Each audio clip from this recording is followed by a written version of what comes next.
the two best pieces of exercise equipment that you're ever going to find is the environment that we're in. We're lucky in Australia because there's awesome climbing you can train all year round, really.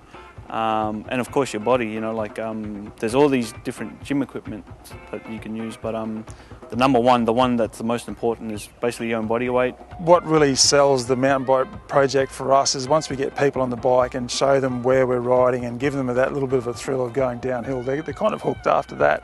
So we've really tried to do something different and something that is easily used in everyday life. Get in the kitchen, everybody. So as much as you can, get involved in cooking, whether you have to hunt the food first and get it, and it doesn't have to be cooking in a kitchen. You can be out, you know, in the desert, in the dirt, using a flour drum stove or using really small things, just getting everyone involved in cooking. It has so many more benefits than just nutrition. It's also a good place for yarning, teaching, storytelling, and at the end we all get to have a big feed, which is great. It's a thing that promotes good health. It's a feeling of when you get into playing your instrument, it just would seem completely incongruous to do anything that might hold you back. There's enough work to do without smoking.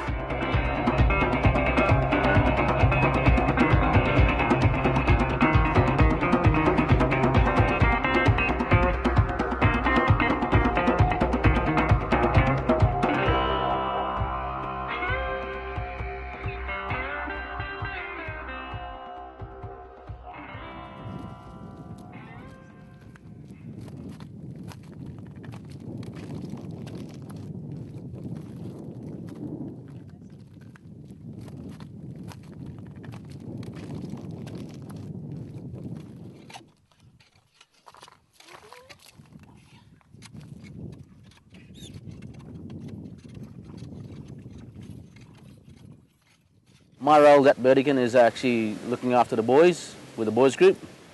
I take them every Wednesday. I take them fishing, crabbing, and other things. So.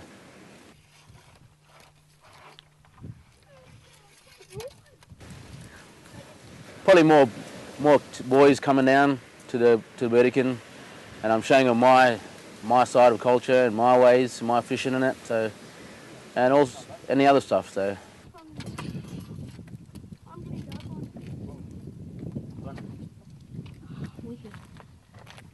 Oh, yummies! Burdekin's sent to do is keep the kids off the streets, off smoking, drinking and stealing. But at the moment we've got a little bit of that going around, but I'm trying to do my best to try to keep them off the streets.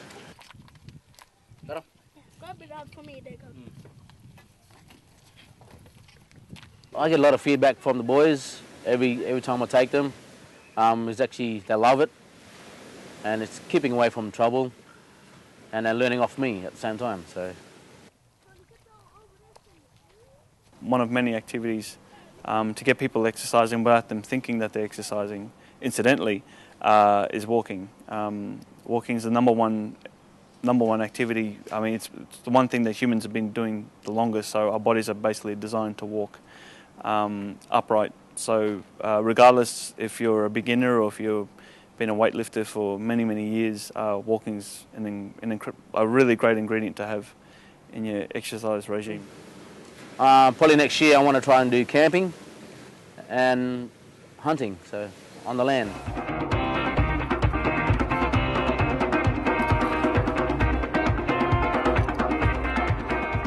From personal experience as well, going out bush, going out fishing, camping, doing anything outdoors, especially in this climate, is tough enough to be recognised as exercise, you know. And I've even gone to the lengths of getting a heart rate monitor and strapping it to myself, and just following my relatives out when they go walking through the Crab Creek, you know, looking for mud crabs, or when we go fishing. I mean, it's a usual 2-3 kilometre hike before you find a good spot, you know. And these are people who think they're not exercising, but I followed them around and I see clearly exercising because my heart rate's up and I'm recording everything. So looking for mud crabs is treacherous, you know. You're walking in knee-high mud and you're only covering 20 or 30 metres in a long time, you know. So it is physically demanding, definitely, but it's also it's rewarding, you know, socially. Being with friends and family, and it's great recreational activity, you know. I really underestimated just how cool it is to be up here and to use the land for resources, fitness-wise here.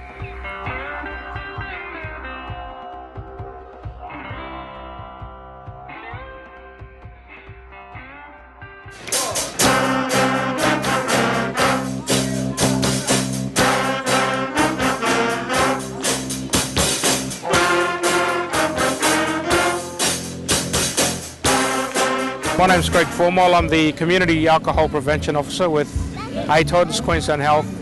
And we're here in Yarrabah for the very first Yarrabah Brass Band Music Festival. Basically how this all came about was through the project that was funded through Queensland Health, which was the Yarrabah Brass Band project. And the whole reason we started the project was, one, to give recognition to the former bands within Yarrabah, but also number two being that it was seen as a holistic approach to alcohol and other drug issues within our community, using music, I guess, to help get community together in an event like this, to help try and promote, healthy lifestyle, healthy living, just mental health sort of things as well, with the fact that music helps to relax people.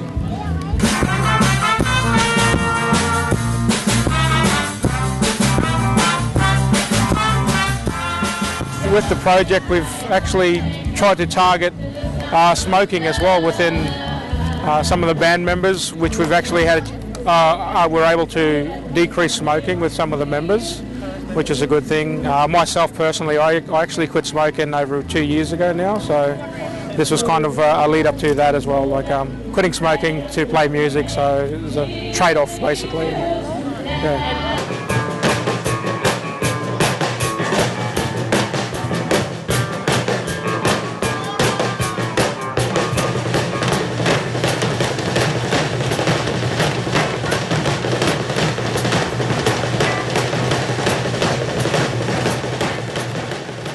My name's Nigel Lavender. I'm the Executive Director of the Queensland Music Festival. Over the last 3 days there's been a fantastic band camp in Cairns where the bands all got together, and that's also been held, we've also had some students here from Brisbane who attend the Aboriginal Centre for the Performing Arts, and they've had 10 of those come up here to participate in band camp, help out with this event. And what's really interesting about that is, especially for kids from remote communities, is to see there are pathways in the performing arts to get training, to get a start, because sometimes everybody goes, well, I play a bit of guitar but I don't know what to do, I don't know what I'm going to do with this talent. And there are pathways for people, and it's very important also that there's a cross-pollination of the students also experiencing working with young kids too. So that's a really nice part of the programme. One of the fantastic things about music is that it brings people together, and there's no better way to come together than to make music. I mean, look at us all here today. And so it was important to us to have people from all over the place. But one of the things I'm most passionate about is the community engagement we do. And part of that this year is restarting the Yarrabah Brass Band. There's a long history and tradition of having brass bands in this part of the country, Indigenous brass bands, but sadly it's been lost, and it's been 40 years since there was a band here in Yarrabah. We were approached as an organisation by actually Greg Formol here in Yarrabah, who is at the Gindaja Health Centre, to restart the band. Now, Greg had a few motives there. One was he had family members who were in the original band. Another is that he's a musician. But more importantly, I think, he knew what it would do for the community and had this feeling that there was more to the health centre here than just looking after people as far as exercising and eating well and all the things we know we should do. That sense of belonging to the community and the sense of self-esteem you get from playing music is something that I think is essential to good health and a happy community too. And so with that in mind, we've worked together to put the band back together, and we're here tonight for the inaugural performance of the new band.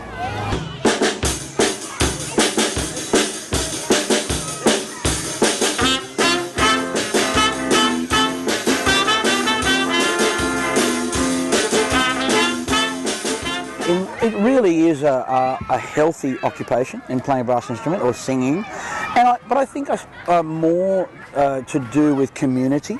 I think that what's great about this, and sport has a similar message, and it wants you to be healthy as well. But in music, we have a case where an adult can play with a child along the same bandstand. So they, unlike sport where you need to be about the same age and same weight if you're playing a certain thing or measured with that person, here you can be on the stand, or you can enjoy that pastime together. That rolls into another way of really being a role model for students, and you will find good musicians that you know don't smoke and choose to live a healthy life so that they can play well. The younger musicians see that and as a very important role model in terms of how they conduct themselves, and they want to be like those better players. And so that's really how it passes on. It's more a mentoring role, and I think that's a very good way to get the message through as well in terms of strong mentorship as they come through any activity that's healthy, and certainly playing a wind instrument is.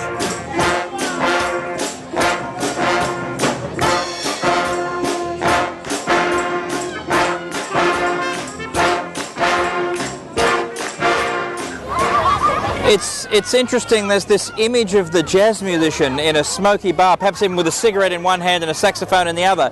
It's a myth. If you want to play an instrument the way I do, you certainly can't smoke.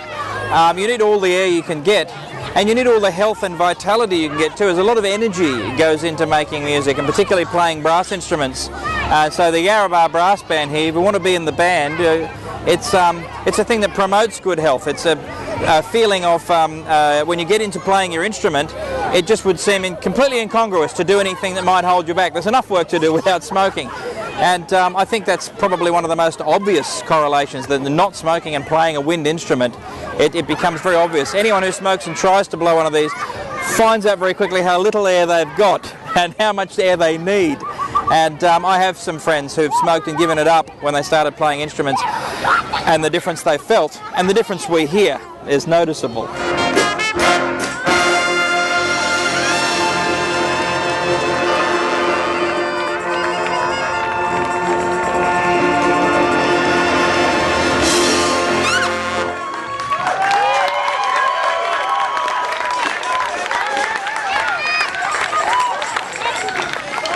That's the CYAAA Instrumental Band.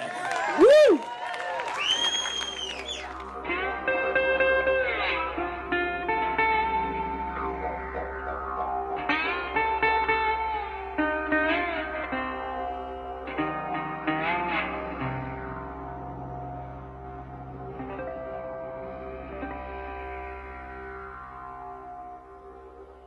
My name's Toby Farquhar, and I work for Kimberley Aboriginal Medical Services Council as a Health Promotion Officer.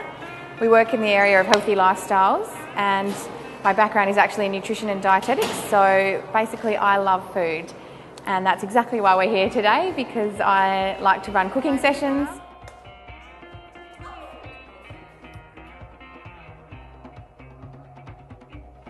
What is the first rule when we come into the kitchen? Don't wash your hands. Wash your hands. That's exactly right. Cooking is one of the best ways to get people involved in a group, and then to do some really low-key nutrition education at the same time. So yeah, it works really well, and it's interactive. People love getting involved and then having the treat at the end. Has everyone washed their hands? Yeah. Let me have a look. Let me have a look. Oh, look pretty clean to me. Very good. Because we're cooking for other people today, okay? So we're cooking for our friends and some of the adults in here, so that's why we're wearing gloves, okay? Yeah, today we've got a girls group in this afternoon doing an after-school session, and they're all very hungry and excited to get in the kitchen, so you can probably hear the blenders whizzing away. We've got some fresh fruit smoothies happening and some pikelets, and what else have we got? Toasties today. Over here, what do we see? What did Yo bring in? Lovely. What is... Banana. What have we got? Banana. And ice. What have we got? What's this one? Mango. Mango? Girls, what have we got here? Mango. Yep, fresh mango from Kununurra. It's from my trees, from my house. We all get a turn, guys. We all get a turn, so it doesn't matter. We'll each have a turn to go around. So our fruit smoothies, yummy, nice and cold, good for afternoon like now when it's all hot. Last one over here. Do you guys want to come over here? So, what have we got here? Everyone listen up because you'll all be having a go. We're making some little toasted sandwiches. Alright? We start off by introducing ourselves and going through what the ingredients are and whether they're a good choice for afternoon snacks. Because sometimes after school, a lot of the girls will go down to the shop and buy, chips and takeaway and drinks and things like that. So, yeah, just opening them up to new ideas and having some fun in the process as well. Apple's over there doing the pikelets. We're going to have 15 minutes at each station, then we turn around. Bananas doing the smoothies. Oranges here, you guys are doing your toasties. So with the cooking programs, generally I work with youth, just because it's... Hey, Shawnee, you want to be on camera? That's a light to make me look pretty. So generally we work with youth, basically because I think starting young and getting those concepts of, getting involved in the kitchen and whether they take that home and help out with mum and dad or show more of an interest in what's cooking. And then down the track being able to cook for themselves, so not having to rely on takeaway foods and store-bought things, that they actually have a few recipes up their sleeve that they can make.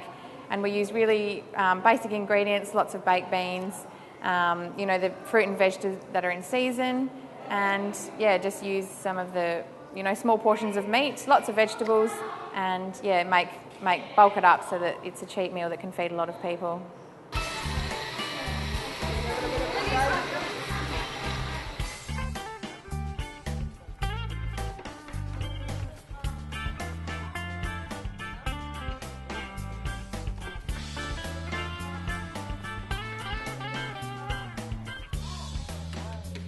So the food that we get for these programs, we are very lucky up here in Kununurra.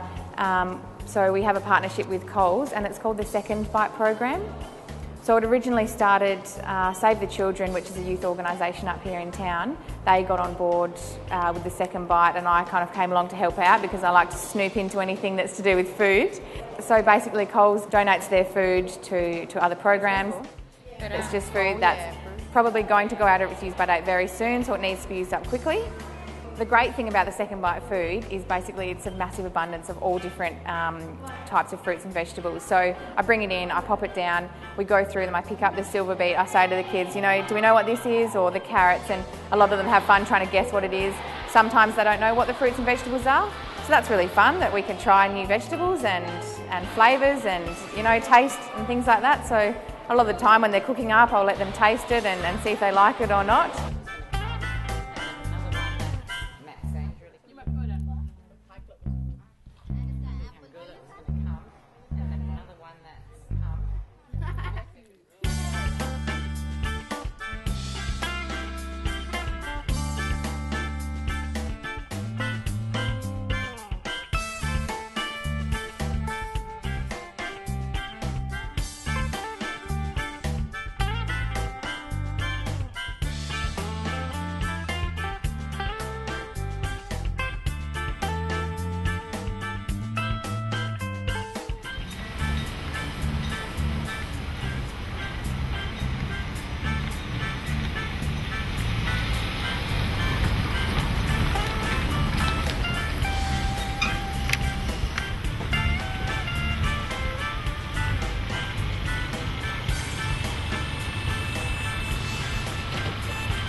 My name's Sean Appo. I'm a Kalkadoon and Garang man from Central Queensland. I work at the National Centre of Indigenous Excellence as the Regional Tobacco Coordinator. We tried to come up with something that incorporated a whole range of factors, and out of that came the Indigenous Mountain Bike Project, where we're just trying to increase participation in cycling on a range of levels. It can be just for transport, it can be for fun, it can be to get back into the bush and access a bit of culture, but overall we just want more people to be riding bikes and just enjoying the freedom of being out riding. We're down here in La Perouse working with the La Perouse Bummers. They're an after-school program that we're working with at the moment. There's boys come in on Wednesdays, so we're working with them every Wednesday at the moment. The boys themselves are aged between 13 and 15. So what we try to do is teach them about the bikes, so how to use them, how to maintain them, safety on the bike, and then take them to some of the local trails and just let them have as much fun as possible. When they come back, we talk to them about what kind of health messages we can sort of tack on to what they've just done. So things about how much energy they've just used in the particular activity, how that relates to food intake. We also talk about muscle use, heart health, breathing, which sort of links us into some of the tobacco messaging that we do. We've got this thing today called a carbon monoxide reader, and people use it to sort of see how much carbon monoxide is in their lungs and in their bloodstream. So what we'll do today is get everyone to do one of those readings, and hopefully everyone's 0 or around about 1. If it's not, it means that you've either been hanging around people who smoke or you're doing a few puffs yourself. I was just asking.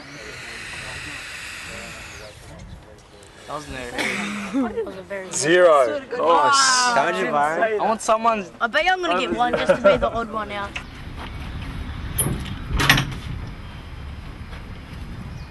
Well, we've been able to access a lot of the gear that we use through some of the funding that's provided through the Tackling Tobacco and Healthy Lifestyles initiative. So it's program gear that we use. We've also been lucky enough to make some quite good links with some cycling companies like Merida. They've been helping us out with cheaper bikes. A local bike shop, Bicycle Garage, they've helped us out through a whole range of reasons, just sort of advice about particular aspects of cycling, servicing the bikes. So I guess through those couple of links that we've had through some of our staff, that are, like Ben Bowen, who used to do triathlon, he's been able to use some of his professional links that help us get the gear that we needed to. So in pairs or in groups of 3, and if you get in trouble, sing out.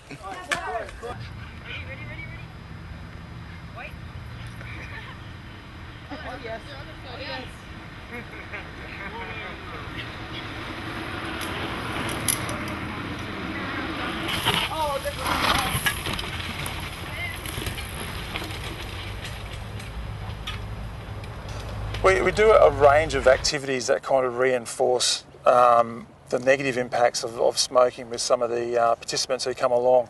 So we did one a couple of weeks ago where we used a peak flow meter that's usually used for asthma management. So we asked those boys to breathe in as hard as they could and then breathe out, so we could measure what their peak flow was, which we then related to what kind of lung capacity they have, and then talk with them about long-term tobacco use, impacts on your lung capacity and your ability to be able to take those deep breaths in again. So once we measured what their maximum lung capacity was, we did an exercise where we asked them to ride up a hill breathing through just this tiny straw. So today how you did that big breath in and the big breath out? So what you do is when you take the big breath in, you fill your lungs up as much as possible. So when you're healthy, when you don't smoke, you've got bigger lungs. After you've smoked for a long time, your lungs, there's little small sacs, like little balloons that are sort of right down low in your lungs. They get burnt off. So that means that your lungs can't take in as much oxygen. So what we did with this is we get you to just breathe through the straw and ride up the hill, and it sort of simulates having less of a lung capacity. So you've got smaller lungs because you can only, that's a lot smaller than what your mouth and your nose is, isn't it? Nice, well done.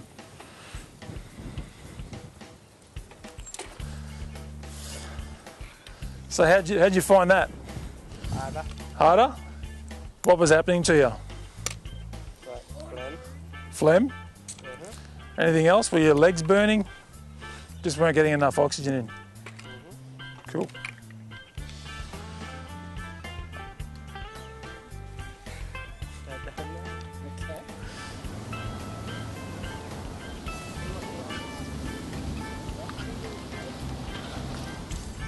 Well, since this is my first time, yeah, it's good to ride with all the boys and all that. Well, since we had all the smoking stuff here, Like, it's just telling us not to smoke and all that, because like if you do, you won't be able to do all this stuff. So, this program has made me push a lot harder, so I'm not keeping all the boys waiting for me. And yeah, I reckon if I keep on doing it, it'll improve my fitness a lot. Be strong!